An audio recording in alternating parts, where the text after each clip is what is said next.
Hi, my name is Mark Walhout, and in this short video, I'm going to talk about investment risks that occur early in retirement. And I'm going to walk through an example of how the sequence of investment returns that you get during your retirement makes a huge difference for your retirement income plan. And then at the end of the video, I'm going to talk about some things that you can do to help avoid, a negative outcome as you're working through your retirement income plan, specifically as it relates to your investment portfolio.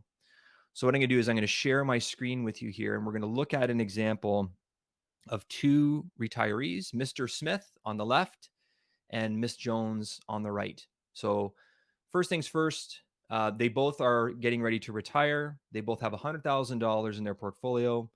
They've deployed a portfolio of 60% US stocks, 40% US bonds, and they're taking out, or they plan to take out, $5,000 per year from their portfolio.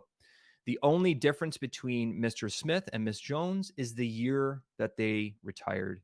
Mr. Smith retired in January of 1969, and Miss Jones retired in January of 1979. So I'm just going to highlight those dates here so you have them.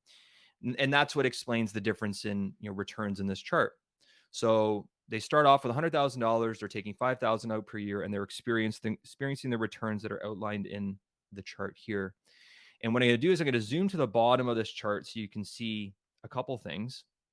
The first is Mr. Smith. He ran out of money after 20 years, so he had a really bad outcome in retirement. But Miss Smith, she almost 6x'd her money during her retirement years while she was taking money out. And the other thing I'll point to is the average return of Mr. Smith was actually higher than the average return of Miss Jones. What that means is if you add up every single year's returns for each of Mr. Smith and Miss Jones and then divide that total return by 30, the average annual return for Mr. Smith in terms of the calendar year returns is higher than the average annual returns for Miss Jones. So what could explain the humongous difference in outcomes between Mr. Smith and Miss Jones?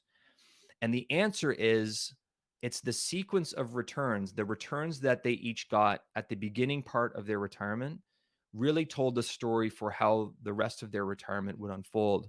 So unfortunately for Mr. Smith, when he retired in 1969, that began a very tough period specifically for US stocks. So as you can see, in the first year of his retirement, negative 2.6% return for his portfolio.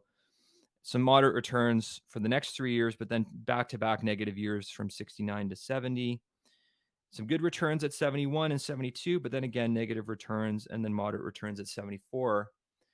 And then if you contrast that to Miss Jones' return, she had outstanding returns the first couple of years of her retirement. She didn't have a negative year of returns until 2000. And what you can see if you compare the columns next to each other, like already 10 years into their retirement, Mr. Jones has depleted the capital in his portfolio. He's just over $70,000. Whereas Miss Jones, she's more than doubled her money. And that just has to do with the returns that they each got at the beginning of their retirement. So that is an illustration of what sequence risk is. We can build assumptions about what we believe returns are going to be, but those assumptions are really just used for planning purposes. In real life, the actual returns we're going to get from a volatile portfolio are going to vary tremendously depending on when you begin your retirement. So what are the takeaways? What can we do with this information? Well, I think the first thing we can do as you're building a portfolio, getting ready for retirement, diversifying properly is key. Making sure that you have not just US stocks, but also international emerging markets, small cap value, different asset classes that have high expected returns, but are not going to all do the same things at the same time. It's going to lower your volatility. Also, this is where bonds come into play. And I know that there's a lot of negative talk about bonds and their role going forward. This is probably a topic for a completely different video, but I still do believe that bonds play a very, very important role, especially for people that are getting ready to start retirement to lower the overall volatility of their portfolio. So diversification, proper diversification is an important part of making sure that you have a good outcome. The second thing is avoiding rules of thumb. So Mr. Smith and Miss Jones, they used a rule of thumb. They said, okay, I have $100,000. I'm going to take out 5% per year, and I'm just going to kind of put the blinders on and just kind of go after that strategy. And that didn't work out well for Mr. Smith.